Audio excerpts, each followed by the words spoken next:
निवडणूक आयोगाने 21 जून, 25 जून आणि 1 जुलैच्या पत्रव्यवहारांना शिवसेनेमध्ये प्रतिस्पर्धी गट निर्माण झाल्याचा पुरावा मानतो असं सुद्धा त्यांनी या ठिकाणी म्हणल्याचं सुद्धा पाहायला मिळतंय। आणि हीच खरी या ठिकाणी अत्यंत महत्त्वाची अडचण आहे आणि असा युक्तिवाद सध्या कपिल सिब्बल यांच्याकडून करण्यात येतोय। कपिल सिब्बल यांनी या सगळ्या प्रकरणामध्ये नेमकी कोणती अडचण आहे हे सुद्धा त्यांनी सुप्रीम कोर्टामध्ये सांगितलेले आहे। विधिमंडळ पक्षात पडलेली फूट ही स्वतःहून कधीही राजकीय पक्षात पडलेली फूट ठरू शकत नाही असा युक्तिवाद कपिल सिब्बल यांच्याकडून करण्यात आल्याचं सुद्धा पाहायला मिळतंय। जर हे 3 दस्तऐवज राजकीय पक्षात फूट पडल्याचं सिद्ध करत नसतील तर निवडणूक आयोग परिच्छेद 15 अंतर्गत आपले अधिकार क्षेत्रच वापरू शकत नाही असं सुद्धा कपिल सिब्बल यांनी म्हटलंय। एक प्रकारे कपिल सिब्बल निवडणूक आयोगाच्या अधिकार क्षेत्रावर पुन्हा भाष्य करताना पाहायला मिळतात, त्यावरती युक्तिवाद करताना पाहायला मिळतात। निवडणूक आयोग कशा पद्धतीने एका बाजूने निर्णय देतं, एका बाजूने निकाल देतं, या सगळ्या संदर्भात कपिल सिब्बल यांचा युक्तिवाद या ठिकाणी असल्याचं सुद्धा पाहायला मिळतंय। आणखी एक महत्त्वाचा युक्तिवाद कपिल सिब्बल यांनी केलाय ते म्हणजे आयोगाने 3 दस्तऐवजांच्या आधारे अधिकार क्षेत्र स्वतःकडे घेतलं असं सुद्धा म्हटलंय। जर हे दस्तऐवज राजकीय पक्षात फूट पडल्याचा पुरावा नसतील तर आयोगाला परिच्छेद 15 अंतर्गत कोणताही अधिकार उरत नव्हता असा अत्यंत महत्त्वाचा आणि तगडा असा युक्तिवाद कपिल सिब्बल यांनी सुप्रीम कोर्टामध्ये केल्याचं सुद्धा पाहायला मिळतंय। त्यामुळे कपिल सिब्बल सुप्रीम कोर्टामध्ये निवडणूक आयोग कशा पद्धतीने अडचणीत, निवडणूक आयोगाला कशा पद्धतीने खिंडीत गाठता येईल याच सगळ्या संदर्भात युक्तिवाद करत असल्याचं आपल्याला पाहायला मिळतंय। सुमित, बरं, तुम्ही अत्यंत महत्त्वाचे मुद्दे आपल्यासमोर मांडलेले आहेत। कपिल सिब्बल हे निवडणूक आयोगाच्या भूमिकेवर प्रश्नचिन्ह उपस्थित करतायत। मात्र तुम्ही एक महत्त्वाचा मुद्दा जो आहे तो आपल्याला सांगितला आहे की तानाजी सावंत आणि गुलाबराव पाटील यांच्या विरोधात कारवाई करा अशा प्रकारचं जे पत्र होतं तो नक्की मुद्दा काय आहे, याबाबत अधिक विश्लेषण काय?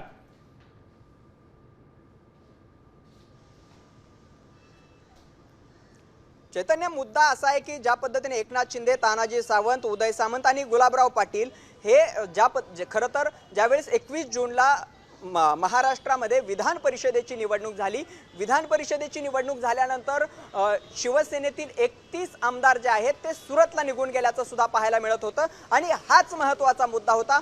याच सगळ्या मुद्द्यामध्ये उद्धव ठाकरेंनी शिवसेनेतील एकनाथ शिंदे यांच्याकडे जे असलेलं गटनेतेपद होतं ते काढून टाकण्यासंदर्भात त्यांनी कारवाई केली होती। त्याबरोबरच त्यांनी हे पद अजय चौधरी यांच्याकडे सोपवल्याचं आपल्याला पाहायला मिळत होतं। त्यानंतर उदय सामंत असतील, गुलाबराव पाटील असतील, तानाजी सावंत असतील यांच्याकडे जी पदं होती ती सुद्धा बरखास्त केल्याचं पाहायला मिळत होतं आणि हाच मुद्दा आता सुप्रीम कोर्टामध्ये कपिल सिब्बल यांच्याकडून उपस्थित केला जातोय। खरं तर राजकीय पक्ष किंवा व्हीप बदलण्याच्या आधी एकनाथ शिंदे यांच्या शिवसेनेकडून कुठलीही कारवाई करण्याच्या आधी ठाकरेंनी या सगळ्या संदर्भात एक बैठक बोलावून कारवाई केली होती आणि हाच मुद्दा जो आहे तो कपिल सिब्बल यांच्याकडून मांडला जातोय। कपिल सिब्बल सातत्याने एक मुद्दा मांडतायत की ज्या पद्धतीने हे 31 आमदार आहेत हे पक्षातून ज्यावेळेस सुरत किंवा गुवाहाटी मार्गे गेले, खरं तर विधान परिषदेची निवडणूक होती, विधान परिषदेच्या निवडणुकीमध्ये मतदान झालं, त्यावेळेस क्रॉस वोटिंग झालं, क्रॉस वोटिंग झाल्यानंतर हे आमदार निघून गेले। खरं तर हे सुरत आणि गुवाहाटीला निघून जाण्याचा पूर्वनियोजित कट होता, पूर्वनियोजित रणनीतीचा भाग होता असा युक्तिवाद गेल्या 6 ऑगस्टच्या युक्तिवादादरम्यान कपिल सिब्बल यांनी केला होता आणि आता तोच मुद्दा पुन्हा एकदा कपिल सिब्बल उपस्थित करतात आणि हे 4 जे नेते आहेत यांच्यावरती पक्षाने आधीच कारवाई केली होती। त्यामुळे त्यांची जी काही भूमिका असेल, त्यांनी जे काही मुद्दे मांडले असतील ते कुठलेही ग्राह्य धरू नयेत, त्यांनी केलेले ठराव ग्राह्य धरू नयेत अशा पद्धतीचा हा युक्तिवाद सध्या कपिल सिब्बल यांच्याकडून सुरू असल्याचं पाहायला मिळतंय। बरं, आपण बघतोय की कपिल सिब्बल सातत्याने एका मुद्द्यावर जोर देत आहेत की विधिमंडळ पक्षात फूट हा राजकीय पक्षात फूट असू शकत नाही असा मुद्दा त्यांनी मांडलाय आणि त्याचप्रमाणे 21 जूनच्या पत्राचा सातत्याने कपिल सिब्बल यांच्याकडून उल्लेख केला जातो। 21 जून रोजीचं जे पत्र होतं ते कपिल सिब्बल यांनी सादर केलंय। नक्की हे पत्र काय आणि याचा या संपूर्ण युक्तिवादाशी कसा परिणाम होऊ शकतो?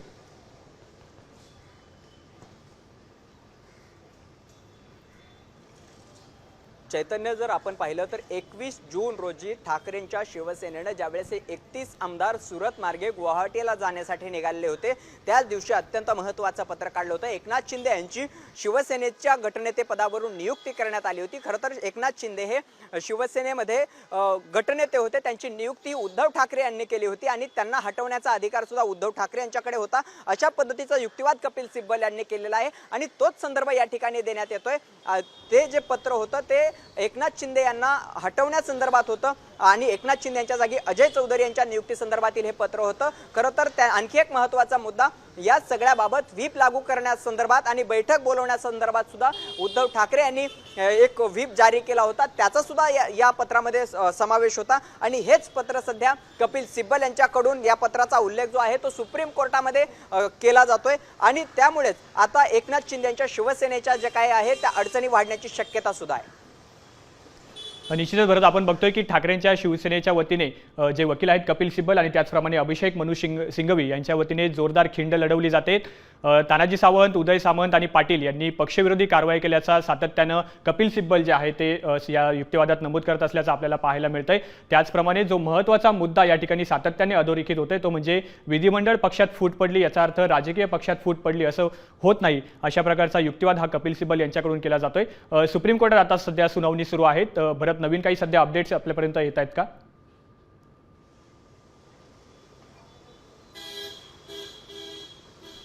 खरं तर सुप्रीम कोर्टामध्ये जी सुनावणी सुरू आहे यामध्ये आणखी एक महत्त्वाचा मुद्दा जो आहे तो कपिल सिब्बल यांनी मांडल्याचा पाहायला मिळत आहे।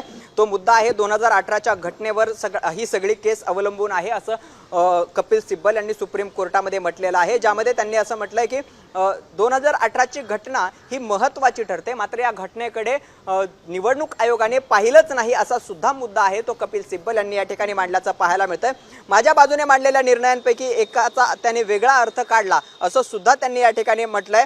सर्व निकालांमध्ये राजकीय पक्षातील फुटीबद्दल चर्चा केली होती, विधिमंडळ क्षेत्राबद्दल नाही। अत्यंत महत्त्वाचा असा युक्तिवाद आहे। खरं तर त्यांनी असं म्हटलं की आतापर्यंत सुप्रीम कोर्टामध्ये, निवडणूक आयोगामध्ये, विधानसभा अध्यक्षांसमोर या सगळ्यांसमोर जी चर्चा केली होती ती राजकीय पक्षातील फुटी संदर्भातील होती, विधिमंडळ पक्षातील फुटी संदर्भातील नव्हती असा सुद्धा तोच संदर्भ आता या ठिकाणी सुप्रीम कोर्टामध्ये कपिल सिब्बल यांच्याकडून मांडला जातोय। माझ्या बाजूने मांडलेल्या 2 निर्णयांपैकी एकाचा वेगळा अर्थ काढला असं सुद्धा कपिल सिब्बल यांनी म्हटलेलं आहे आणि हाच मुद्दा सध्या सुप्रीम कोर्टामध्ये युक्तिवाद करताना कपिल सिब्बल यांच्याकडून मांडला जातोय।